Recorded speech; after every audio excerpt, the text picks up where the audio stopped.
Hello law students, welcome to the Know the Law University. Today we will learn about Constitution of India. Basically today I introduce what is Constitution of India and why Constitution of India is important for you. Okay, not only for you, not only for a law students. Basically it's also important for a citizen of India, residents of India, and also important for those people जो India में नहीं रहते NRIs हैं फिर भी वो India के तो है ही. ओके, एंड बाकी जो जाना चाहते हैं इंडिया के बारे में उनके लिए भी इंपॉर्टेंट है. So let's discuss constitution of India के बारे में. इंट्रोडक्शन स्टार्ट करने से पहले मैं ये बताना चाहूँगा कि what is definition of constitution क्या है. पहले तो आपको पता होना चाहिए कि कॉन्स्टिट्यूशन का मतलब क्या है. मैं अगर आपको कोई अलग से कोई भी बुक पकड़ा दूँ और कहूँ कि ये कॉन्स्टिट्यूशन है तो आप क्या मान लोगे? क्यों? शायद हो सकता है आप मान लोगे, क्योंकि अगर आपको ये पता ना हो कि हम किसे कॉन्स्टिट्यूशन बुला सकते हैं, कॉन्स्टिट्यूशन का मतलब क्या है यार, हम कौन सी ऐसी बुक है जिसे हम कॉन्स्टिट्यूशन मान सकते हैं, तो ये कैसे पता चलेगा? ये आपको डेफिनेशन से पता चलेगा. तो here is the definition of Constitution of India. Sorry, only definition of Constitution, not for Constitution of India. So, what is the definition of Constitution? The basic principle and laws of nation, state or social group that determine the power and duties of the government and guarantee certain rights to the people in it.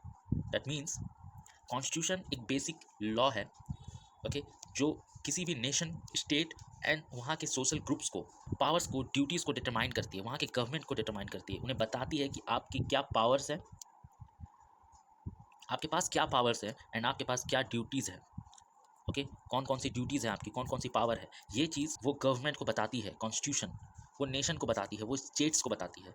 Also वो ये भी बताती है कि एक social groups को भी बताती है. इसके साथ ही साथ वो गारंटी लेती है आपके राइट्स की. ओके, एक जो सिटीज़न है उस कॉन्स्टिट्यूशन के अंडर, जो सिटीज़न है उसकी राइट्स की वो गारंटी लेती है. या आप आगे चल के पढ़ोगे, फंडामेंटल राइट्स पढ़ोगे आप इसी कॉन्स्टिट्यूशन में, फंडामेंटल राइट्स, तो आपको पता चलेगा. एंड फंडामेंटल ड्यूटीज़ भी आप पढ़ने वाले हो, तो आपको पता चलेगा कि हाँ यही है असली कॉन्स्टिट्यूशन. ओके, ऐसा नहीं कि कोई भी आपको किसी भी बुक को पकड़ा दे और कहे कि ये कॉन्स्टिट्यूशन है और आप मान लो, तो आज से कहना कि no, I know the law, ये कॉन्स्टिट्यूशन नहीं है, क्योंकि इसमें कोई भी ऐसी लॉज नहीं है जो नेशन को, स्टेट को, सोशल ग्रुप्स को और वहाँ के जो रेजिडेंट्स और पीपल हैं, वहाँ की गवर्नमेंट को कोई भी उनके पावर्स एंड ड्यूटीज़ को नहीं बता रही है, उनको उनके पावर्स और ड्यूटीज़ की बंटवारे नहीं कर रही है. दैट मीन्स गवर्नमेंट की कुछ पावर्स हैं एंड कुछ ड्यूटीज़ हैं. यहाँ के सिटीजन्स की भी कुछ पावर्स है, कुछ ड्यूटीज़ है. गवर्नमेंट अपने पावर्स के आगे, यानी कि अगर मान लीजिए मेरी एक पुलिस की पावर होती है, जिनके ऊपर एफआईआर दर्ज की गई है, उन्हें वो अरेस्ट करें. ओके, एंड अरेस्ट करने के बाद वो 24 आवर्स के अंदर अंदर उसे लोकल कोर्ट में जज के सामने और मजिस्ट्रेट के सामने प्रेजेंट करें 24 आवर्स के अंदर. ठीक है, तो ये एक पुलिस की पावर एंड ड्यूटीज़ है. पावर क्या है कि वो किसी को अरेस्ट कर सकती है एफआईआर के साथ. अगर उसके नाम पे एफआईआर है तो उसे पुलिस अरेस्ट कर सकती है. ओके, बट उसकी ड्यूटीज़ क्या है पुलिस की? उनकी ड्यूटीज़ ये है कि 24 आवर्स के अंदर जिनको उन्होंने अरेस्ट किया है उसे वो लोकल कोर्ट में या हाई कोर्ट में, जो भी नज़दीक पड़ रही हो, उनके पुलिस स्टेशन से, वहाँ जज हो या मजिस्ट्रेट हो, उनके सामने उन्हें प्रेजेंट करना पड़ेगा विद इन 24 आवर्स.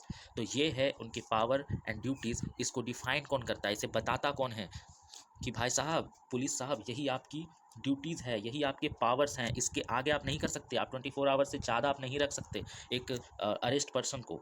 उसको आपको जज के सामने प्रेजेंट करना ही पड़ेगा. ऑल दोज वो हॉलीडेज़ ना हो, यानी कि अगर वो संडे हो गया तो नहीं, फिर मंडे को उन्हें प्रेजेंट करना पड़ता है. बट ये अलग बात है. लेकिन यहाँ पे डिफाइन किया गया है कि क्या है पुलिस की पावर एंड क्या है उसकी ड्यूटीज़. इस ड्यूटी के आगे वो नहीं जा सकती है ना, इस ड्यूटी के दायरे को वो नहीं तोड़ सकती है पुलिस. एंड इस पावर को भी वो, ऐसा नहीं है कि हाँ मेरे पास पावर है, मैंने अरेस्ट तो कर लिया, 24 आवर्स से ज़्यादा भी मैं रख सकता हूँ, ऐसा नहीं है. कॉन्स्टिट्यूशन इसे पावर देती ही नहीं है. तो दैट इज़ कॉन्स्टिट्यूशन, राइट. सो जब हमने पता कर ही लिया कि कॉन्स्टिट्यूशन कहते किसे, ओके, तो अब पता करते हैं कि वाई कॉन्स्टिट्यूशन इज़ इम्पॉर्टेंट. या फिर ये भी लिख सकते हैं कि why constitution of India is so important. Why, क्यों पढ़ना, क्यों ज़रूरी है भाई? पहले तो आपको मैंने बता दिया कॉन्स्टिट्यूशन के डेफिनेशन में ही कि क्यों इंपॉर्टेंट है भाई. अगर आप इसे पढ़ोगे नहीं तो पता ही नहीं चलेगा कि आपके राइट्स क्या है, आपकी ड्यूटीज़ क्या है, पुलिस की राइट्स क्या है, पुलिस की ड्यूटीज़ क्या है. तो यहाँ आपको पता चलता है कॉन्स्टिट्यूशन ऑफ इंडिया को पढ़ने से, not only for constitution of India, constitution चाहे वो किसी भी कंट्री की हो, किसी भी देश की हो, वो कॉन्स्टिट्यूशन जब आप पढ़ते हो तो आपको उस देश के बारे में पता चलता है. ओके, यहाँ आप कॉन्स्टिट्यूशन इंडिया की जो कॉन्स्टिट्यूशन आप पढ़ रहे हो, तो इससे आपको इंडिया के बारे में पता चल रहा है कि क्या पावर्स हैं पुलिस के पास, क्या पावर्स है यहाँ के गवर्नमेंट के पास, ओके, कैसे एक पीएम चुने जाते हैं, कैसे एक एमएलए चुने जाते हैं, ओके, कैसे सीएम चुने जाते हैं, एंड कैसे प्रेसिडेंट चुने जाते हैं, ओके, एंड क्या ड्यूटीज़ है, आप जब एक सिटीज़न हो तो आपकी क्या ड्यूटीज़ हैं, आपके पास क्या पावर्स हैं। तो इसे पढ़ने के बाद ही आपको ये पता चलता है कि कैसे गवर्नमेंट ऑफ इंडिया काम करती है, कैसे हमारी जुडिशियल सिस्टम काम करती है ना। तो that's why the constitution of India is important. आगे चलकर आपको पता चलेगा कि क्या क्या ड्यूटीज़ हैं आपकी भी और क्या क्या ड्यूटीज़ है गवर्नमेंट की, एंड गवर्नमेंट कैसे बनती है ना। सारा कुछ आपको कॉन्स्टिट्यूशन ऑफ इंडिया में पता चलेगा जैसे जैसे ही कॉन्स्टिट्यूशन ऑफ इंडिया की क्लासेस आगे बढ़ेंगी इसी यूट्यूब चैनल पे। Okay, constitution of India important इसलिए भी है क्योंकि कॉन्स्टिट्यूशन ऑफ इंडिया से रिलेटेड या इंडिया में जितने भी लॉज हैं, okay, first of all I rough it, India में जितने भी लॉज हैं, चाहे वो कोई भी लॉ बुक्स हो, ओके, जितने भी लॉ बुक्स हैं, जैसे suppose CPC, sorry IPC, that is Indian penal code, one of is CRPC, that is criminal procedure code, CPC that is civil procedure code, first and second is Muslim personal law, फिर है Hindu personal law. ये जितने भी laws हैं, ये जितने भी books हैं, ओके, ये जितने भी बुक्स हैं, ये सब के सब इंडियन कॉन्स्टिट्यूशन ऑफ इंडिया को बेस मानकर ही लिखी गई है। ओके, इनमें से एक भी कोई ऐसी बुक नहीं है जो कॉन्स्टिट्यूशन ऑफ इंडिया में लिखी गई जो बेसिक रूल्स है उसको तोड़ देती हो, उसको मानती नहीं हो और वो बुक लिख दी गई हो। कोई भी XYZ कोई भी बुक ऐसा है ही नहीं। That's why constitution of India is important.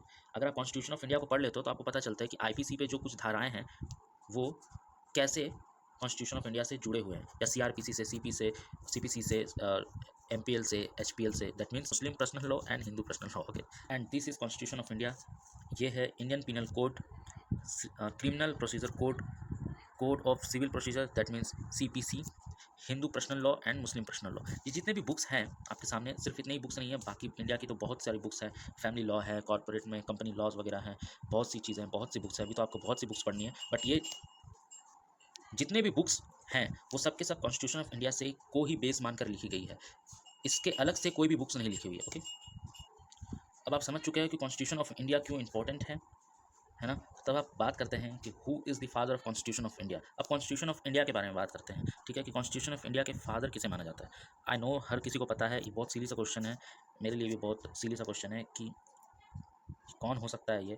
तो हर किसी को पता है कि ये कोई और नहीं, डॉक्टर भीमराव रामजी अंबेडकर हैं। जी हाँ, यही वो पर्सन है जिन्हें कॉन्स्टिट्यूशन ऑफ इंडिया के फादर माना जाता है। वो ऐसे ही नहीं माना जाता, जब आप कॉन्स्टिट्यूशन ऑफ इंडिया को पढ़ोगे तब आपको पता चलेगा कि क्यों इन्हें इतना ग्रेट माना जाता है।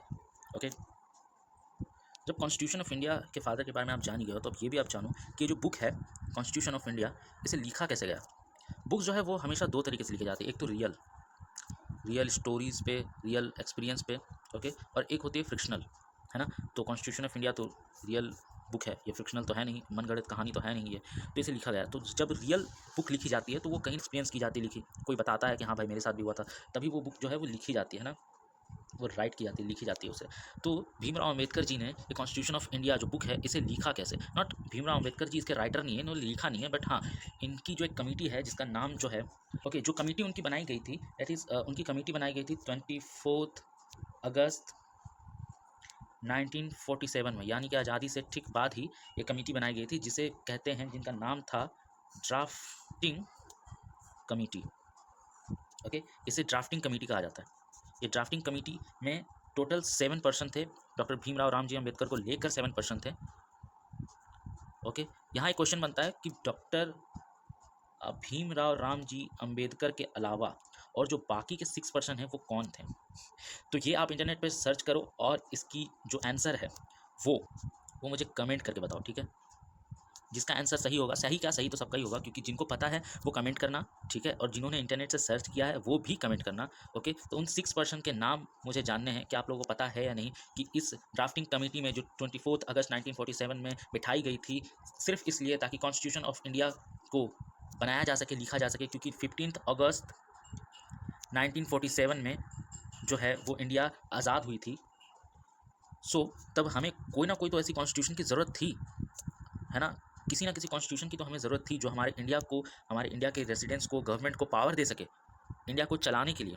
तो इसलिए ये ड्राफ्टिंग कमेटी बैठाई गई थी 24 अगस्त 1947 में, ठीक है। तो इसमें 7 पर्सन थे। पहला तो मैंने बता दिया है आप लोगों को, डॉक्टर भीमराव रामजी अम्बेडकर। पर ये और जो 6 लोग थे वो कौन थे, इनका जो आंसर है आपको नीचे कमेंट में देना है। ओके, सो जब भीमराव रामजी अम्बेडकर ने ये बुक लिखनी स्टार्ट करी, इस है ना, constitution of India, not constitution of India जो है वो इन्होंने नहीं लिखी थी। जो राइटर थे उनका नाम है, मैं सोच रहा था कि इसे भी मैं क्वेश्चन करूं, बट ओके नो प्रॉब्लम। इनका नाम है प्रेम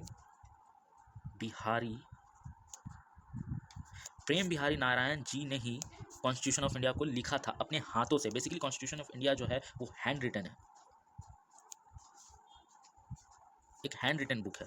ओके ओके, इसके साथ एक इंटरेस्टिंग चीज़ और है, वो क्या है मैं आपको लास्ट में बताऊंगा, ठीक है। ये हिंदी और इंग्लिश दोनों में इन्होंने ही लिखा है, इनके हाथ से ही लिखी हुई जो ओरिजिनल बुक है। ओके, मैं उनकी बात कर रहा हूँ, जो ओरिजिनल बुक है वो इन्होंने, जो अभी पार्लियामेंट में रखी हुई है, वो यहाँ इनके हाथ की लिखी हुई है। ओके, जब कॉन्स्टिट्यूशन ऑफ इंडिया बनाने की बारी आई तो, है ना, वो तो एक बुक है ना, कॉन्स्टिट्यूशन ऑफ इंडिया जो है वो तो बुक है। तो उस बुक को मैंने जैसे बताया कि बुक को लिखने का 2 तरीके होते हैं, एक रियल लाइफ से जो होता है लिया गया होता है, और एक फिक्शनल होता है, जैसे कि आजकल की बॉलीवुड्स बन रही है। सो तो रियल लाइफ बुक है कॉन्स्टिट्यूशन ऑफ इंडिया। तो इसे कैसे लिखा गया, क्योंकि 15 अगस्त 1947 में तो हमारी देश आज़ाद हुई, ठीक है। इससे पहले तो ब्रिटिशर्स यहाँ पे रूल कर रहे थे, ये तो तब आज़ाद हुई, तो इतने जल्दी अपना कानून बनाना तो मुश्किल है।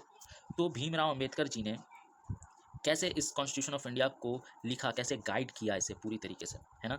तो 10 ऐसे कंट्रीज़ हैं जहाँ से कॉन्स्टिट्यूशन ऑफ इंडिया के कुछ कुछ पार्ट को लिया गया। ओके, पहली कंट्री जो है वो है यूएसए, दूसरी ब्रिटेन है, तीसरी आयरलैंड है, और उसके बाद जो है चौथी वो ऑस्ट्रेलिया है। आई नो मेरी हैंड राइटिंग थोड़ी सी ख़राब हो रही है, बट नो, मेरी जो टच पेन है वो ख़राब हो चुकी है। ओके, एंड उसके बाद जर्मनी है, साउथ अफ्रीका है, कनाडा है, सोवियत संघ से भी ली गई है, जापान और फ्रांस। यानी कि ये जो 10 कंट्रीज़ हैं, इनके कुछ ना कुछ जो कॉन्स्टिट्यूशन में, उनके कॉन्स्टिट्यूशन में लिखा हुआ है, जैसे कि यूएसए के कॉन्स्टिट्यूशन में कुछ है, वो जब कॉन्स्टिट्यूशन की जब क्लासेस स्टार्ट होगी आपकी, तब इसी यूट्यूब चैनल पर तब आपको पता चलेगा कि वो क्या क्या चीज़ें हैं।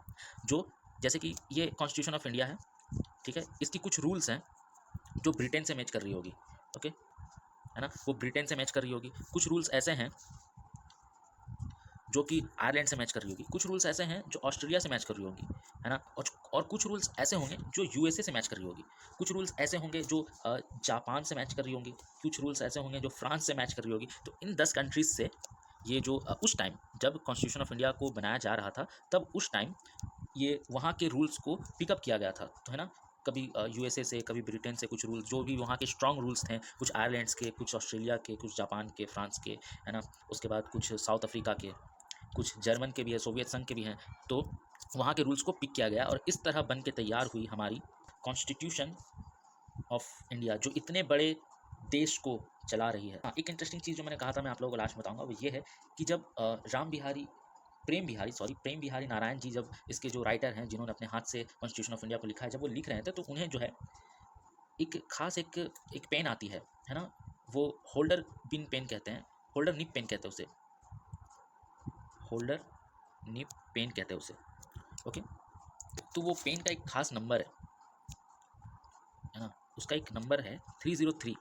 ये पेन इन्होंने, इनकी जो होल्डर निब है, निब, वो उन्होंने 254 पीसेस निब उन्होंने यूज़ की थी कॉन्स्टिट्यूशन ऑफ इंडिया को लिखने के लिए। ओके, एंड उन्हें टोटल जो टाइम है वो लगा था 6 मंथ, ये कॉन्स्टिट्यूशन ऑफ इंडिया को लिखने के लिए ये टोटल टाइम लगा था 6 month. And constitution of India जो है वो कितना टाइम लगा था उसे रेडी होने में। Okay, the time is 2 year 11 month, ये बिल्कुल एग्जैक्ट टाइम है, 11 मंथ एंड 18 डेज। सोचो इतना टाइम लगा था इसे सिर्फ बनने के लिए, और ये बन चुका था 26 नवंबर 1946 में। ओके, एंड ऑफ कोर्स सबको पता है कि कॉन्स्टिट्यूशन ऑफ इंडिया इनरोल कब रूल में आया था, वो था 26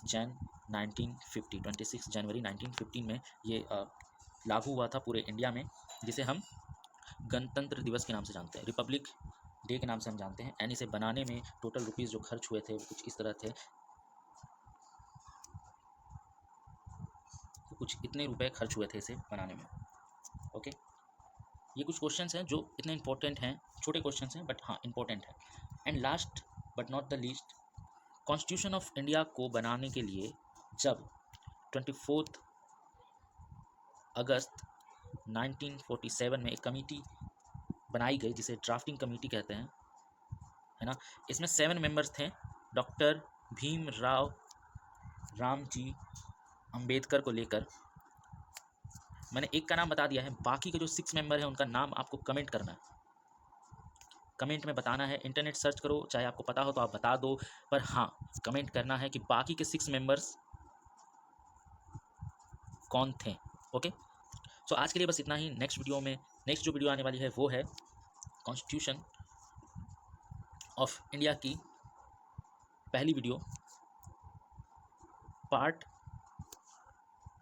1 की, आर्टिकल